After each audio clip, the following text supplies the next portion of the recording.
আমরা তো police police কর্মকর্তা, পুলিশ প্রধান, তারপর হাসপাতালের দুর্নীতি, আমলাদের দুর্নীতির খবর জানলাম। আজকে আপনাদের ইসলামী ব্যাংকের লুটপাটের কিছু নমুনা আপনাদের দেখাই। পিয়নের নামে প্রায় 1000 কোটি টাকার লোন দিয়েছে। নাবিল গ্রুপের একজন পিয়ন, তার নামে 1000 কোটি টাকা লোন। নাবিল গ্রুপে চাকরি করে, তার নামে 350 কোটি টাকা লোন। নাবিল গ্রুপের পরিচিত ব্যক্তি 20,000 টাকা বেতন পায়, চাকরি করে, তার নামে শত শত কোটি টাকা লোন। এবং এগুলো করেছে রাজশাহীর ইসলামী ব্যাংক থেকে। এই সকল লুটপাটগুলো চলেছে রাজশাহীর ইসলামী ব্যাংকের 5 জন কর্মকর্তা জড়িত। চিন্তা করে দেখেন, কোন দেশে বাস করি আমরা? একজন পিয়নের নামে 1000 কোটি টাকা লোন। আমরা 5 কোটি টাকা জামানত দিই, আমরা 2 কোটি টাকা লোন পাই না। দাঁড়ে দাঁড়ে ঘুরিয়ে আমরা পাই না, দেয় না আমাদের লোন। কত হাইকোর্ট দেখিয়ে দেয় আমাদের, কাগজের মারপ্যাচ, এটা নাই ওটা নাই, এটা আছে, এটা না থাকলে এটা হতো, এটা থাকলে ওটা হতো। কত হাইকোর্ট দেখায় আমাদের, লোন দেয় না। আমি এক লোককে চিনি যে 1 কোটি, মিনিমাম 1 কোটি লোন পাওয়ার উপযুক্ত, তারপরেও তাকে 30 লাখ টাকা লোন দিছে।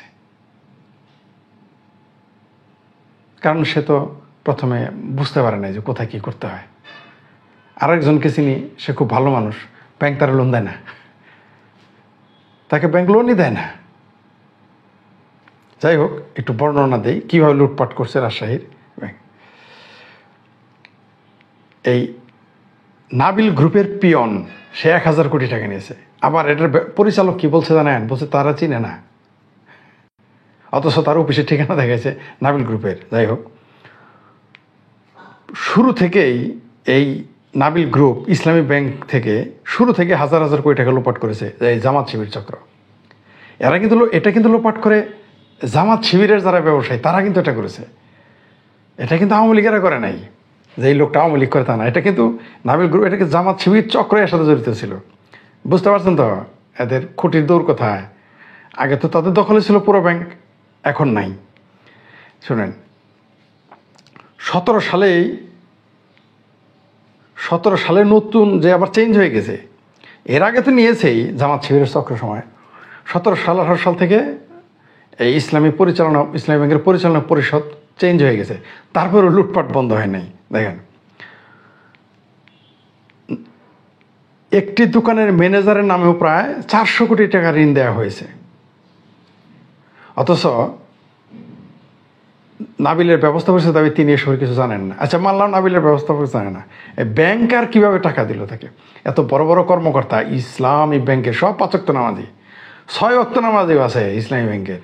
দেখেন তারা করছে কি, 400 কোটি টাকা ঋণ দিছে একটা দোকানের ম্যানেজারের নামে। তার কি অডিট করলো? আরে ভাই, আমি কমিশন এজেন্টে চাকরি করতাম, একটা গাড়ি দিতে গেলে তার বাসায় যেতাম, শুধু তার বাসায় না, তার প্রতিষ্ঠানে যেতাম। তারপরেও চিন্তা করতাম এই লোকটা টাকা একে লোন দেওয়া যাবে কিনা, তারপরে সাইন করতাম। আমাদের যে কিন্তু প্রস্তাব আসতো, বিভিন্ন 2 নাম্বারি করার প্রপোজাল আসতো, আমরা সেটা গ্রহণ করি নাই। যাই হোক, আর আমি এমন একজন লোকের সাথে কাজ করতাম, আমাদের ম্যানেজার ছিলেন এমন একজন সৎ লোক। অবশ্য তিনি আগে অসৎ ছিলেন, তিনি আমার কাছে স্বীকার করেছেন। তিনি আমাকে বারবার বলতেন, শেখ ফরিদ যায় না বাবা, কোনো সময় লোভ করবে না, বারবার বলতো। আমার সৌভাগ্য যে আমি যেখানেই চলি সব সময় আমি যেমন কিছু চিটার পাই আমার ক্ষতি করে, তেমনি কিছু ভালো মানুষ পাই, সৎ মানুষ পাই। আমার মানে তাদের সাথে আমার মিলে যায়, কাকতালীয় ব্যাপার। আমি যেখানে যাই সৎ লোকই বেশিরভাগ খুঁজে পাই। যাই হোক, সেটা অন্য বিষয়।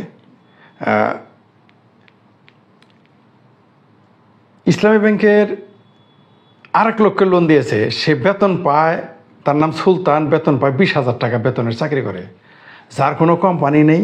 বললামই তো, চাকরি করে 20,000 টাকা বেতনে। ব্যাংক তাকে ঋণ দিছে 380 কোটি টাকা। মোটরসাইকেলের দোকানের একজন ম্যানেজারকে 380 কোটি টাকা ঋণ দিয়েছে। চিন্তা করে দেখেন, আমরা 3,80,000 চাইলে তো আমাদের দেবে না। একে 380 কোটি টাকা লোন দিছে। তারপরে দেখেন আরো ঘটনা, কত বড় জালিয়াতেরা। 380 কোটি টাকা ঋণ পাওয়ার কথিত প্রতিষ্ঠানের কার্যালয়ের ঠিকানা হিসেবে দেখানো হয়েছে রাজশাহী স্টেশন রোডে সদ্য নির্মিত এক ভবন। 12,000 টাকা বেতনে একটি প্রতিষ্ঠানে অফিস সহকারী হিসেবে কাজ করে তার নামে ঋণ আছে 950 কোটি টাকা। সেই লোকের নাম রুকনুজ্জামান মিঠু। এই যে এগুলো হয়তো রুকনুজ্জামান মিঠু নামে কেউ নাই, অথবা যদি থাকে তাহলে এই টাকাগুলো গিয়ে কিন্তু ওই ম্যানেজারের পছন্দিদা লোকের কাছে গেছে, আর না হয় নাবিল গ্রুপ অফ ইন্ডাস্ট্রিতে গেছে। চায়ের রাস্তার মোড়ে একটি চায়ের দোকানে দেখা হয় প্রায় 1000 কোটি টাকা ঋণ নেয় মিঠুর সাথে। এটা বলতেছেন কে? প্রতিবেদক। কোনো উত্তর না দিয়ে রুকনুজ্জামান মিঠু দৌড়ে পালায়। কি বুঝলেন? একটা চায়ের দোকানদার একটা ঋণ নিয়েছে, রাস্তার মোড়ের চায়ের দোকানে দেখা হয়। সেও চাকরি করে, 12,000 টাকা বেতনে চাকরি করে, তাকে দিয়েছে 950 কোটি টাকা ঋণ। কোন ব্যাংক? রাজশাহী ইসলামী ব্যাংক। কি বুঝলেন? রাজশাহীর আরেকটি বেসরকারি প্রতিষ্ঠানে হিসাব রক্ষার কাজ করেন শাহজাহান আলী। তার নামে করা প্রতিষ্ঠান SS স্ট্রেট লাইন ঋণ নিয়েছে 900 কোটি টাকা। চিন্তা করে দেন, একটা বেসরকারি প্রতিষ্ঠানে কেরানির কাজ করে সেই নিয়েছে তাকে আসলে দিয়েছে 900 কোটি টাকা। প্রায় 1000 কোটি টাকা মালিকের বাড়ি রাজশাহীর 9টা ইউনিয়নে। তার স্ত্রী জানান 900 কোটি টাকা ঋণ তো দূরের কথা, শাহজাহানের তো কোনো ব্যবসায়ী নেই। চিন্তা করে দেখছেন, 900 কোটি টাকা ঋণ নিল, তার কোনো ব্যবসায়ী নেই। সামান্য বেতনে চাকরি করা 3 জন ব্যক্তির এমন সন্দেহজনক ঋণের খবরে 2 সপ্তাহ পর রাজশাহীতে অনুসন্ধান চালায় একটি টেলিভিশন সংবাদ মাধ্যম। নথি পর্যালোচনাকে দেখা যায় ঋণ পেতে মিঠু আনতে জমা দিয়েছে 50 কোটি, শাহজাহান 100 কোটি এবং সুলতান দিয়েছে 40 কোটি টাকা। আর আমানত হিসেবে জমা দিয়েছে। জামান সিন্ডিকেটের মালিক রুকনুজ্জামান মিঠুকে ঋণ দেওয়া হয়েছে পাবনা জেলা সদর শাখা থেকে। ব্যাংকের তথ্য অনুযায়ী জামান সিন্ডিকেটের অফিস পাবনা জেলার হেমায়তপুর উপজেলার ইসলামপুরে, যা ভাড়া নেওয়ার পর কয়েকবার শুধু রাতের বেলা খোলা হয়েছিল। একজন অফিস সহকারীর নামে কিভাবে 950 কোটি টাকা ঋণ দেওয়া হলো, এমন প্রশ্নের জবাবে পাবনা শাখার ম্যানেজার মিস্টার শাহজাহান ক্ষিপ্ত হয়ে ওঠেন। চোরের মায়ের বড় গলা। 950 কোটি টাকা একজন অফিস সহকারীকে কীভাবে দিল, এই প্রশ্ন করলে সে ক্ষিপ্ত হয়ে যায়। চিন্তা করে দেখেন। বাড়ির মালিক রেজাউল ইসলাম জানান, জামান সিন্ডিকেটের এই কথিত অফিস ভাড়া ও সাইনবোর্ড টানানোর কাজ করেছে ইসলামী ব্যাংকের ম্যানেজার শাহজাহান ও সিনিয়র অফিসার জাহিদ হাসান। বুঝতে পারছেন তো? এই সাইনবোর্ডও কাজ টানাইছে তারা। মোটরসাইকেলের দোকানে ম্যানেজার সুলতান আহমেদের নামে 380 কোটি টাকা ঋণ দেওয়া হয়েছে ইসলামী ব্যাংকের রাজশাহী নিউ মার্কেট ব্রাঞ্চ থেকে। কীভাবে ঋণ দেওয়া হলো, এমন প্রশ্নের কোনো উত্তরই দিতে পারে নাই। শুধু বলেছে এগুলো উপরের নির্দেশ। সমস্ত শর্ত ভঙ্গ করে আরও 2009 কোটি টাকা ঋণ দেওয়া হয়েছে। ইসলামী ব্যাংক থেকে এই ঋণ নেওয়ার বড় শর্ত হলো প্রতিষ্ঠানের ক্রেডিট রেটিং কর্পোরেট, মানে ব্যাংকের সিস্টেম যা ওটা বলছে। এই তুগলকি কাণ্ড কীভাবে ঘটলো? রাজশাহী ব্যাংকের জোনালের প্রধান, রাজশাহী ইসলামী ব্যাংকের রাজশাহীর জোনাল হেড মিজানুর রহমানের কাছে গেলে টেলিভিশনকে ক্যামেরা দেখে পালায় চলে যায়। তারপর তাকে অনেক খোঁজাখুঁজি করে এক সময় তাকে পাওয়া যায়, কোনো উত্তর না দিয়ে শুধু ঘামছিল এই কর্মকর্তা, প্রতিবেদক বলতেছে। সাংবাদিক অনুসন্ধানে দেখেছে রুকনুজ্জামান মিঠু ও শাহজাহান দুজনই নাবিল গ্রুপে কাজ করে। মিঠু অফিস সহকারী ও শাহজাহান হিসাবরক্ষক।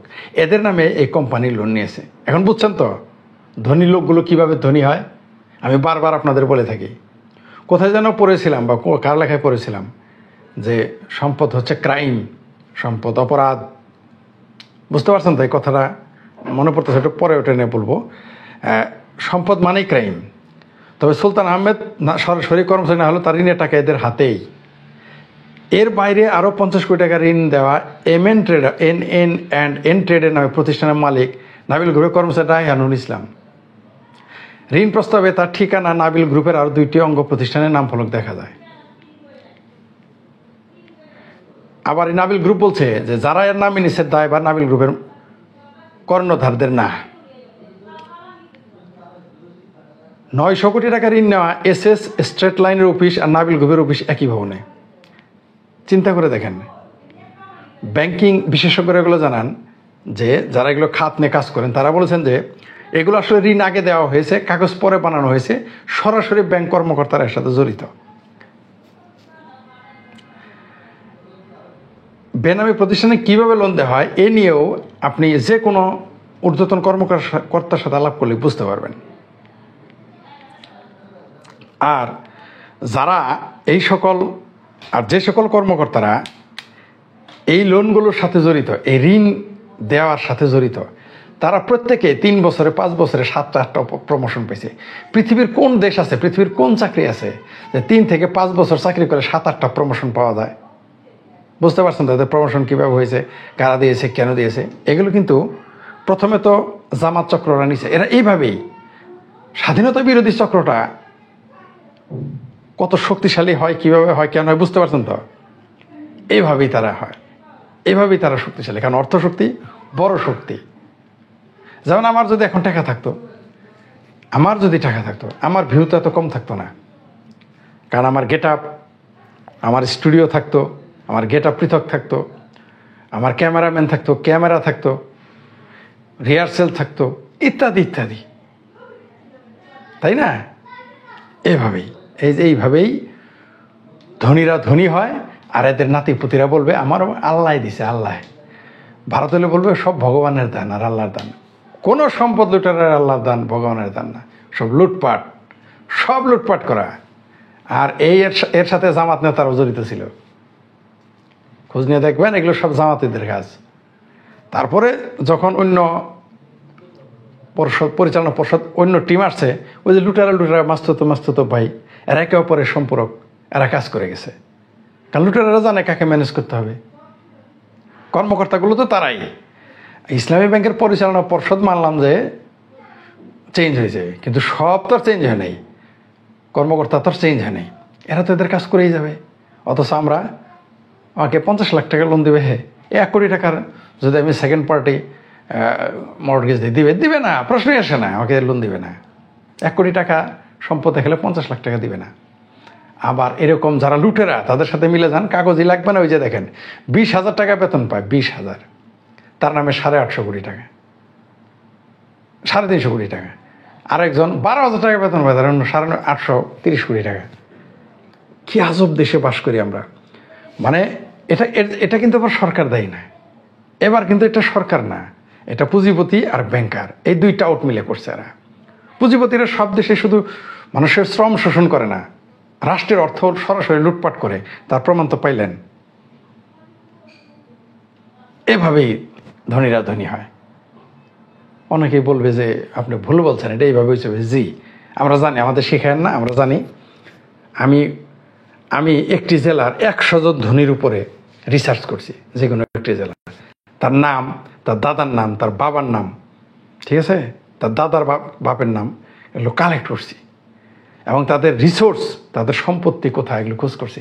99 জনই ফেল মারছে, তাদের কিছুই ছিল না, ঠিক আছে। 100 জনের মধ্যে একজনকে পাওয়া গেছিল, একজনকে পেয়েছিলাম যার সম্পদগুলো পৈতৃক সূত্রে আসছে। তারপরে আরও যে বাড়ছে সেগুলো আবার 2 নাম্বারই। তার মানে 100তে 100 জন সৎ লোক না, ধনী মানুষ।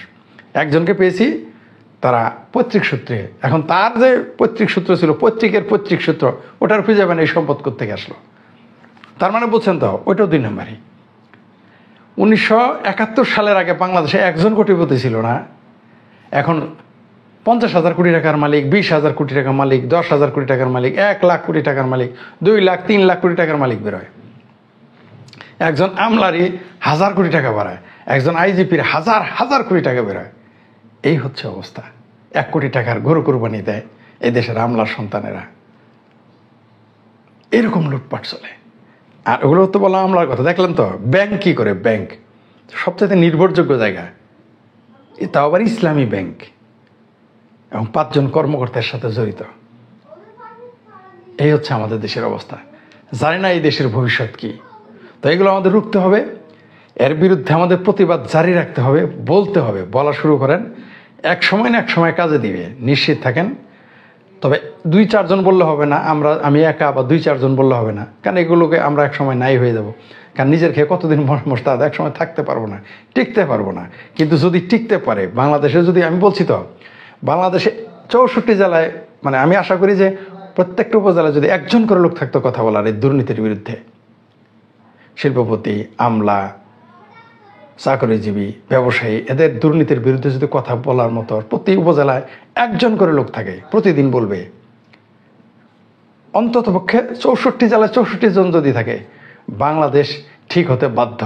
কারণ 64 জনকে একবারে গায়েব করে দিতে পারবে না, একবারে বসিয়ে দিতে পারবে না, আর 64 জন একবারে নীরব হয়ে যাবে না। হয়তো এর মধ্যে 10-12 জন নীরব হয়ে যাবে পরিস্থিতির কারণে, তাই না? অলরেডি আমি এই এক সপ্তাহেই কিন্তু আমার অবস্থা খারাপ। আমি জানি না কন্টিনিউ করতে পারবো কিনা, আমি তা জানি না। আমি আমার এই লাইভ ভিডিওগুলো কন্টিনিউ করতে পারবো কিনা জানি না। কেন সেটা এখনই বলা যাচ্ছে না।